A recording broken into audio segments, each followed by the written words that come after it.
वैसे तो हनुमान जी को प्रसन्न करने के लिए बहुत सारी विधियां हैं, लेकिन उनमें से एक बहुत ही सरल और अचूक विधि होती है मंगलवार का व्रत।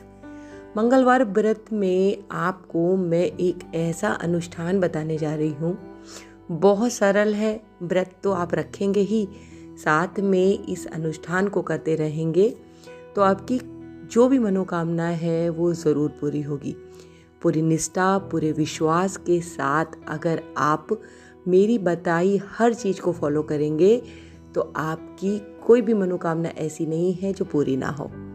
वीडियो को आगे बढ़ाऊं उससे पहले सभी हनुमान भक्तों को मेरा राम राम, और जो भी भक्त आज पहली बार मेरे साथ जुड़े हैं उन सभी का स्वागत करती हूँ हमारी यूट्यूब फैमिली श्री हनुमंत साधना रहस्य पर।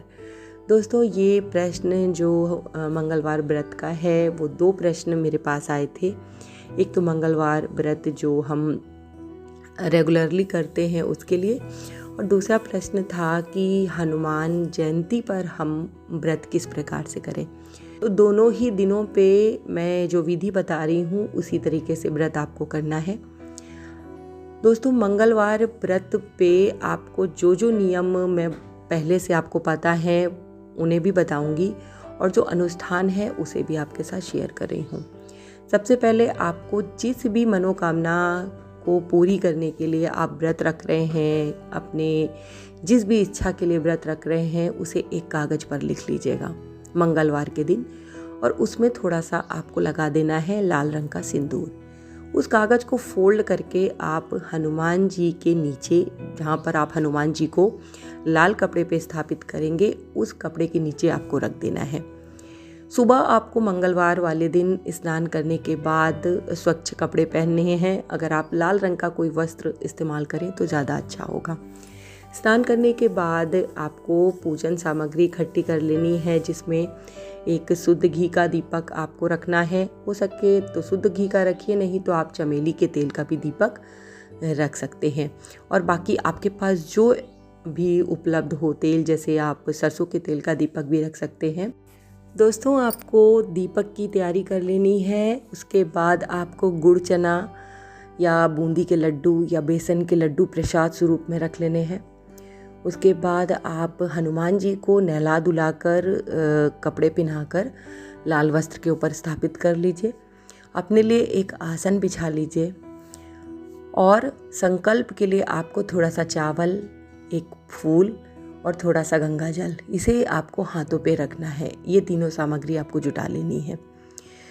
स्नान वगैरह करने के बाद जब आप व्रत का शुरुआत करेंगे, जिस दिन पहला दिन होगा उसी दिन केवल आपको संकल्प करना है।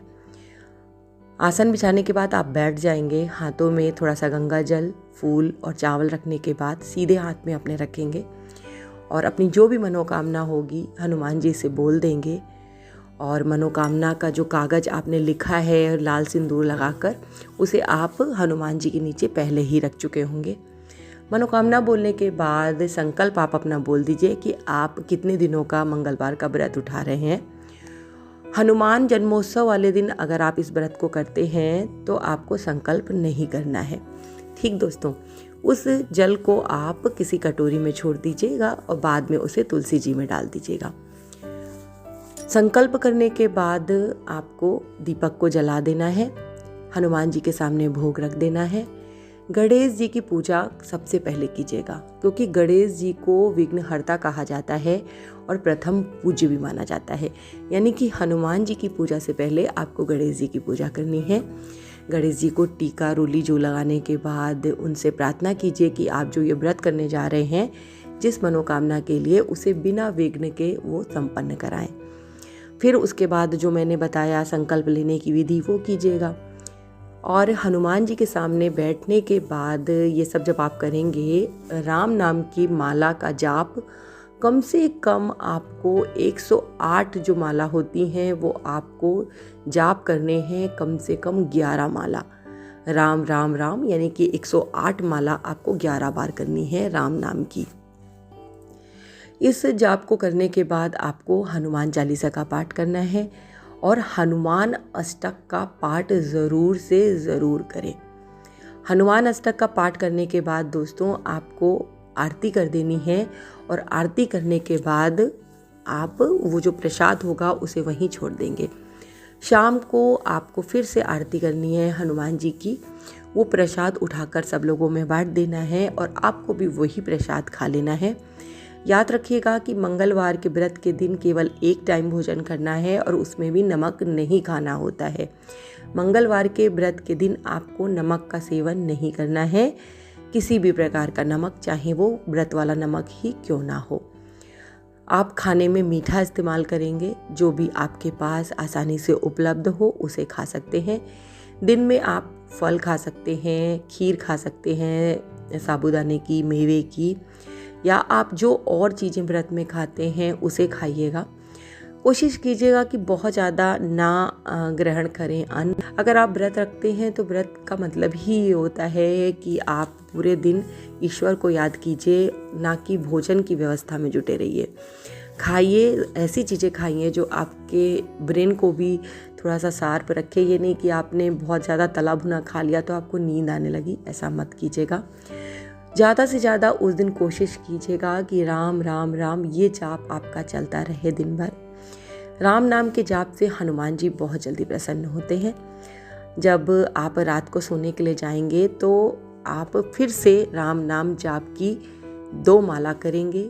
एक बार हनुमान चालीसा का पाठ करेंगे, एक बार हनुमान अष्टक का पाठ करेंगे और अपनी जो भी विश है उसे ऐसे बोलेंगे जैसे मैं बता रही हूँ कि हे हनुमान जी, आपका बहुत बहुत धन्यवाद, आपने मेरी ये प्रार्थना पूरी कर दी। और जो भी आपकी प्रार्थना है उसे ऐसे बोलिएगा कि वो आपकी चीज़ मिल गई। जैसे मान लीजिए आप नौकरी के लिए कह रहे हैं तो आप बोलेंगे धन्यवाद हनुमान जी, आपने मुझे इतनी अच्छी नौकरी लगवा दी। या जो भी आपकी मनोकामना है उसे आप ऐसे बोलेंगे कि वो आपकी मनोकामना पूरी हो गई। इस तरीके से बोलने के बाद दोस्तों आप सो जाएंगे। ब्रह्मचर्य का पालन बहुत ज़रूरी है। आपको मंगलवार के दिन यानी कि मंडे की रात से लेकर मंगल की पूरी रात आपको ब्रह्मचर्य का पालन करना होगा और आपको उस दिन तामसिक आहार नहीं खाना है। घर पे भी कोशिश कीजिए कि आप प्याज लहसुन ना बनाएं, घर के लोग भी इस प्रकार का भोजन ना ग्रहण करें। इस तरीके से आप मंगलवार का व्रत रखिए, आपकी मनोकामना पूरी होगी, आपको हनुमान जी की कृपा प्राप्त होगी, साथ में आपको राम जी की कृपा प्राप्त होगी। और हनुमान जी और राम जी की कृपा जब मिल जाए तो ऐसा कौन सा संकट है जो दूर ना हो जाए। दोस्तों इस तरीके से व्रत कीजिए और हनुमान जी को याद कीजिए। और मैं बाबा से प्रार्थना करूंगी कि बाबा मेरे सभी भक्तों की हर मनोकामना पूरी कीजिए और उन पर और उनके परिवार पर अपनी कृपा दृष्टि ऐसे ही बना कर रखिए। इसी के साथ दोस्तों जय श्री राम, जय बाबा की और हर हर महादेव दोस्तों।